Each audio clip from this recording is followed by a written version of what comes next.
This is more than legacy. This is a source of inspiration, sharing the journey of discovery. PSN College of Engineering and Technology.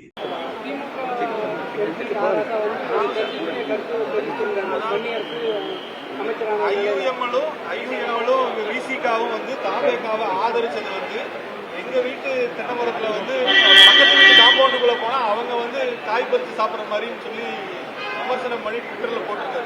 முதல்வர் கடும் சொற்களை உபயோகப்படுத்தக்கூடாதுன்னு சொல்லி அவங்களுக்கு பெண்கள் குறிப்பா அதுல டெலிட் பண்ணிருக்காங்க.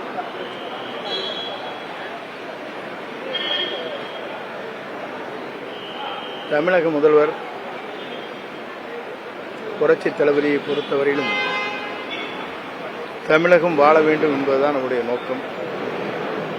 வளர்ச்சி பாதையை நோக்கி பயணம் செய்ய வேண்டும் என்பதுதான் அவருடைய எண்ணம். எல்லோரும் எல்லாம் பெற வேண்டும் என்பதுதான் அவருடைய நோக்கம். குறிப்பாக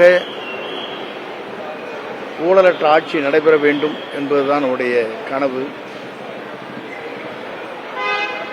மக்கள் எல்லோரும் எல்லா நலன்களும் பெற வேண்டும் என்ற நோக்கத்தோடு தான் சில திட்டங்களை இன்றைக்கு தொடர்ந்து அறிவித்துக் கொண்டிருக்கிறார்கள். குறிப்பாக ஒவ்வொரு அமைச்சர்களுக்கும் தங்கள் துறையில் சிறந்த பணிகளை ஆற்றிடல் வேண்டும் என்ற எண்ணத்தை முதலமைச்சர் அவர்கள் பிரதிபலித்திருக்கிறார்கள். ஆகவே மாற்றார் சொல்வதை பற்றி நமக்கு கவலை இல்லை. காய்க்கின்ற மரத்துக்கு கல்லடி விழுவதுதான் வழக்கம். ராஜாவை பொறுத்தவரை இன்றைக்கல்ல, அவர் என்றைக்குமே ஏதோ ஒரு வார்த்தைகளை வீசிவிட்டு வருந்துவது, மக்கள் அதை பற்றி கவலைப்படுவதில்லை. ஏனென்று சொன்னால் அவருடைய எண்ணங்கள் தூய்மையாக இல்லை என்பதுதான் இந்த கருத்தின் அடிப்படையில் நமக்கு தெரிகிறது. எங்களை பொறுத்தவரையிலும் இதற்கெல்லாம் பதில் சொல்லிக் கொண்டிருப்பதற்கு நேரமில்லை.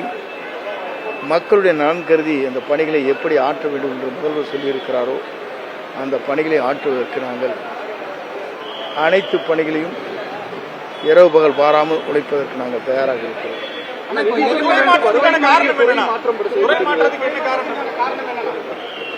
உங்களை போன்ற இந்த கேள்வி கேட்கக்கூடும் எனக்கு தெரியும். என்னை பொறுத்தவரையிலும் மக்களோடு மக்களாக இருந்து அந்த பணிகளை ஆற்ற வேண்டும் என்று நான் விரும்புகிறேன். ஆகவே நிதித்துறையிலே பொறுத்தவரையிலும் உங்களுக்கு தெரியும், என்னுடைய பணிகள் முழுமையாக சென்னையில் இருந்து ஆற்ற வேண்டிய சூழ்நிலை ஏற்படும். ஆனால் மக்கள் பணி என்பது வருவாய்த்துறையின் மூலமாக எல்லா நலத்திட்டங்களையும் உருவாக்க முடியும் என்பதுதான் என்னுடைய நிலையில். பொறுப்பேற்றவுடனேயே முதலமைச்சரிடத்தில் நான் அந்த வேண்டுகோளை வைத்திருக்கிறேன். அந்த வேண்டுகோளின் அடிப்படையை தான் இன்றைக்கு வருவாய்த்துறை அமைச்சராக இன்று வருகின்றிருக்கிறேன். எரிபொருள் சிக்கனத்துக்கு பாரத பிரதமர் சொல்லியிருக்கிறாரு. அதுல மத்திய இணையமைச்சர்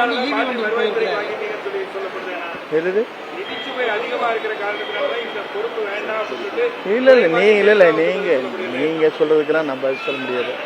உங்கள் மனதிலே தோன்றுகிற ஒவ்வொரு கருத்திற்கும் நான் பதில் சொல்ல இயலாது. என்னுடைய உள்ளத்திலே இருப்பதை அவரிடத்திலே சொன்னேன். அவர் அதை மாற்றிக் கொண்டிருக்கிறார். அவ்வளவு. பாரத பிரதமர் என்ன சொல்லியிருக்கிறார்? பாரத பிரதமருக்கெல்லாம் போகாதீங்க, ரொம்ப தூரம் போகாதீங்க. நம்ம தமிழ்நாட்டோட நில்லுங்க. இல்ல கேளுங்க. இல்ல நான் சொல்றது கேளுங்க. அந்த அளவுக்கு ஏன் போறீங்க? இப்போ நீங்களும் என்னதில் வந்தீங்க?